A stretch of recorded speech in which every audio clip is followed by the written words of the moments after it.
Hello my friends, welcome to episode 1 of the Zengem Series. I am super excited for you to have a chance to try out all of these different skills and to make something that you are really proud of. And the first step we're going to complete today is practicing what is called a zentangle. Think of a zentangle as just a really intricate and complicated doodle or repetitive steps to make a pattern. For the rest of this episode, I'm going to show you how to complete 3 different zentangle designs, and I'm going to break them down step by step and show you in depth how I chose to complete them. That does not mean this is the only way to complete them. In fact, I actually changed quite a bit from the design that I was looking at for my reference photo and what I completed on my actual paper. So you're welcome to change your designs as well. My only requirement is that you add more than what you see in your reference photo. So you have to have at least as much detail as what you see in your reference photo, but you can always add more the way that I did in this video that you'll see coming up. So let me show you how to complete these steps. You're going to watch the video in its entirety, and then you can start working on your steps independently. So let's get started. To begin the flow mill, you start by drawing a circle in the middle of this box. Then we're going to add a curved teardrop shape that comes back and around and comes to a point. We'll end up with 3 of these, so we want to make sure they're evenly spaced, so I make little marks. We want each of these shapes to be coming straight out from the circle. The next shape you draw should be similar in size and curve amount, and it should be curved in the same direction. You'll complete 1 more of these curved in the same direction, and that will give you a total of 3. Next, we're going to draw in a second teardrop shape behind each of the first ones that we drew, making sure that it's on the same side of that first one each time. Then you're going to draw a third teardrop shape behind the second one for each of these 3 areas. Next, we're going to make a mark in the middle of each of these sections. From that mark, we're going to make another teardrop area, but we're going to have it curving in the opposite direction. Since we're drawing in pencil, you can draw over the top of the ones that you've already drawn if that's a little easier for you than stopping and trying to continue it where you think it would go over on the other side. Make sure that this second set is all curving in the same direction. Then we're going to complete the same second step where we add that second teardrop shape behind the first one, and you can add your third one as well since you know we're going to have 3 in each section. The tops of your second set can be a little bit taller than the tops of our first set so that it kind of rounds out that top edge a little bit. All of these first steps were completed in pencil, but now we are going to switch to a fine point Sharpie and a V5 pen. We're going to start with our Sharpie first because we want to make sure that we include enough of these thicker, darker lines to add some value to each of these zentangle designs. That means that we're trying to incorporate visible black areas in each one of our designs. Once we've laid out all of the areas that we want to be filled in with black or to have thicker lines with our fine point Sharpie, we can switch to using the V5 pen. I would recommend going through and outlining all of these areas and also adding in some value by taking your pen and adding fine lines in between the areas where they all gather at that central point where they meet the circle. When you're adding lines to make value with pen, it's really helpful to have your lines follow the same shape as the area they're filling in.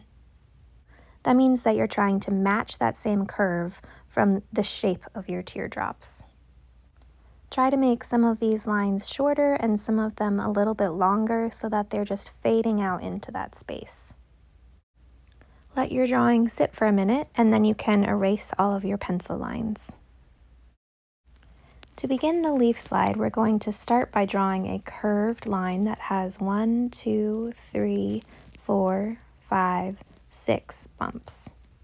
Then on the tops of each of those curves, we're going to draw a partial circle to make it look like they are just nestled right into those leaves. Then starting at the top of our line, we're going to take that little mark and lead it straight down. We're going to do this on all of the outermost edges of each of these curves, and we want it to kind of taper inward so that it's slanting a little. Next, we're going to add these scooped little edges to the outsides of each of our curves.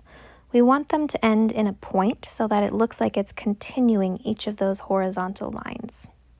Then we're going to add a second set of each of these little shapes, and we want to make sure that that point is still leading back to that original line.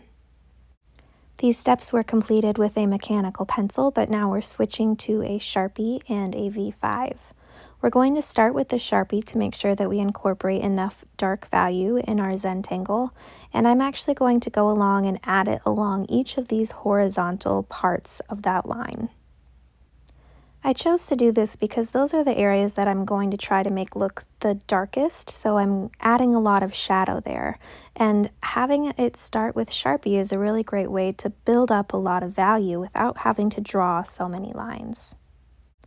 Then I'm going to come in with my V5 pen and I'm just going to start outlining all of the things that we added with the mechanical pencil.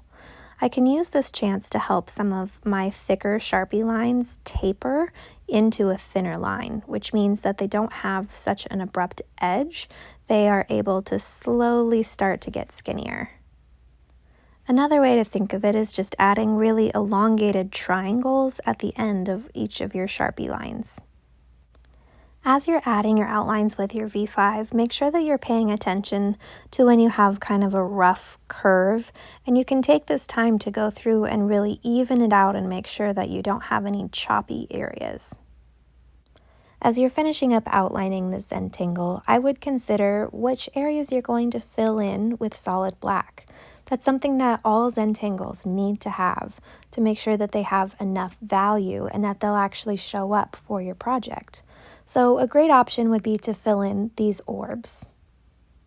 We're going to begin by outlining 2 highlighted spaces in each one of these little circles. So I want to have one highlight that's elongated and then one that's at the end of it that's close to a little circle. So we're going to do that in each one of these, and then we're going to fill in the outside area using a V5. If you work with the Sharpie, there's a really good chance that you're going to go outside of the lines or not be able to fill in a small enough point. As you continue to fill these in, make sure that your highlights are all in a consistent spot related to where it's at in that circle. If it's in a different spot from circle to circle, it's going to look like you have a confusing light source because this is showing where the light is coming from. Next, we're going to use the V5 to add some vertical lines along that inside section, and we want to just use some of these longer lines to kind of fill in that medium tone in that space. You can use the angle of these shadow lines to really exaggerate the angle that this section would be leaning at. I used these lines to fill in this space, but I made sure not to go all the way up to the edge and kind of left a little white border up against that original curving line. As you can see at this point, I'm really starting to differ from the original design or the example, but that's okay. And if you wanted to leave it at this step, you could, but I chose to go back through and to start adding some shorter lines up against the bottom edge where I added that Sharpie. And I made that choice because I was trying to make it look more like a shadow, like it had a range of values. And since we have that dark Sharpie up against that bottom edge, I wanted to kind of slowly spread out that value, which means adding just those medium tone lines probably wasn't enough. So I'm just adding in those shorter lines to make it look like it's slowly tapering out.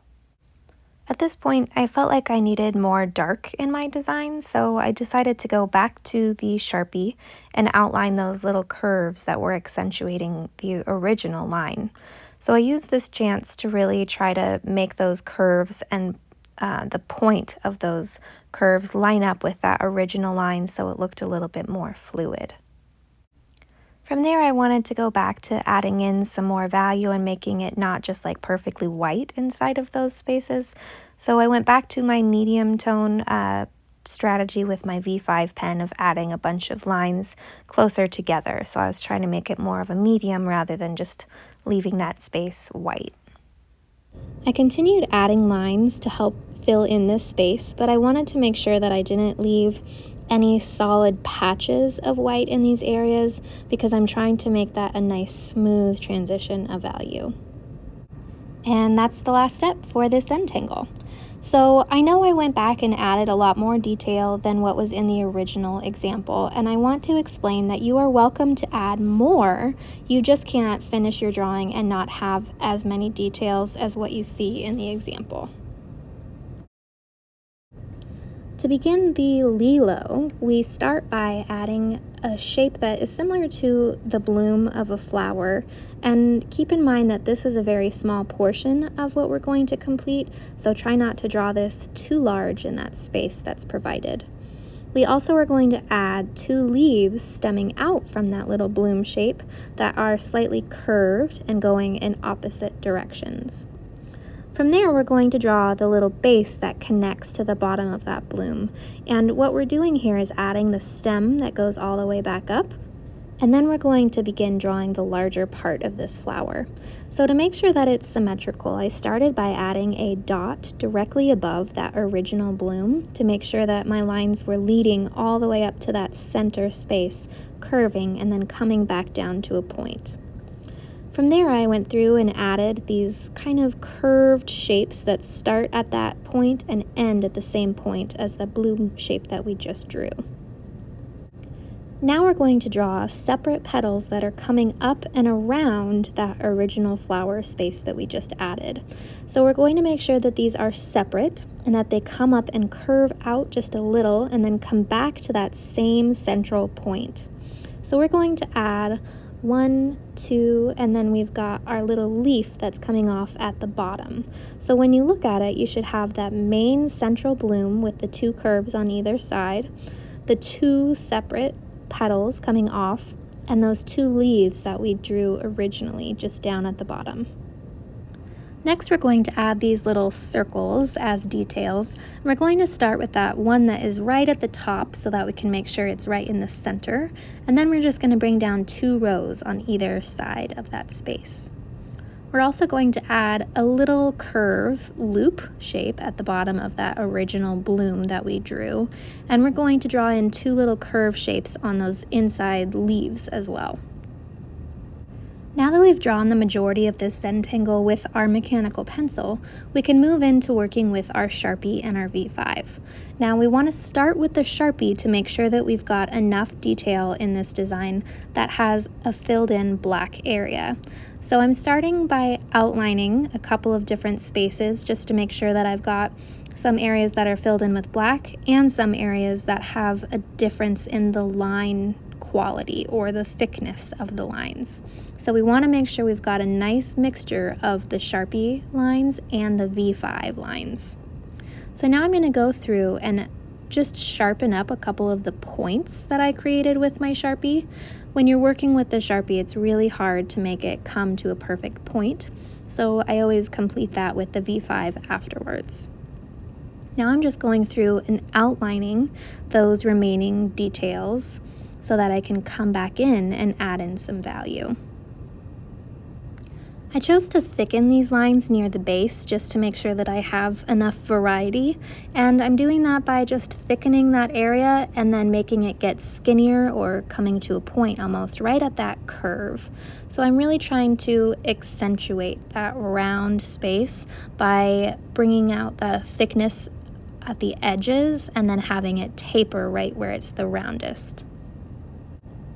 Now I'm just going to continue adding outlines to all of these little details, and I'm choosing to fill in the center of this circle just because I thought it was fun. I know it's different from the example, but again, you are welcome to add details that are different from the final example. My only requirement is that you do at least the minimum, so what is seen in the example must be present, but you can add more. As I was outlining, I continued to find different areas that I would like to thicken the lines for. So an example is this space where I wanted to have it start out a little thicker at the bottom and then get skinnier as it went up towards the top of that point. I continued to outline the rest of my details using my V5 pen, and I was thinking about which areas I would want to be filled in dark and which areas I would want to have a medium tone. Another detail I made sure to add was the base of this flower. So it's got that little rectangular type shape that's right at the base of the first bloom that we drew, but we also want to go through and add just a little bit of dark space on either side, and that's going to make it look like that shape is slightly hollow, which is pretty fun. I felt that my design had too much white space left over, so I chose to fill in the outside petals using a horizontal line, and I was trying to fill them in close together to create a medium tone. I kind of liked the look of having it just in that middle petal, so I chose to do something a little bit different in the petals that were underneath those first two. So I decided to focus on adding in more value, and I chose to fill in the darker areas up against that bloom space. So I filled it in with my Sharpie just to make it a little bit easier for myself so that I didn't have to go through and add so many lines to make it look filled in. So then I just took my V5 and added some lines that were similar in shape and curve and filled in that petal section so that it had a nice transition from dark to medium and all the way out to white. After I completed that step, it made me feel like there was maybe too much white space left up by that top bloom. So I chose to fill in 2 small half circles just on either side, just to have a nice solid black area filled in another space besides just the base of that bloom. I spent some time going back over my lines, just making sure that all of the points of my petals were nice and crisp, and then I went through and added just a few more details on the stem to make it look like there was a highlight in the middle. So I added some very short lines just on either side of that little base of the bloom to make it look like it was a shadow, and then I added just a thicker line underneath to make it look like it was raised above the stem. After that, I was just having a great old time, so I just kept on adding details. This is something that was not in the example photo, but I just wanted to keep adding it. So to tie in those horizontal lines of the middle petal, I added some at the base of this bloom as well. Thank you so much for taking the time to watch this first episode of the Zengem series. I hope it was helpful to see the steps of a zentangle broken down for you so that you could complete it with a little bit more help than what you're used to. I also hope that it was fun for you to try and add some new details and trying out a couple of new things on your own. So for our next episode, it's going to be a little bit more independent. You'll be able to choose the zentangles that you are working on, and we'll talk about that a little bit more. So I hope you're looking forward to it. I'll see you soon. Thanks for watching.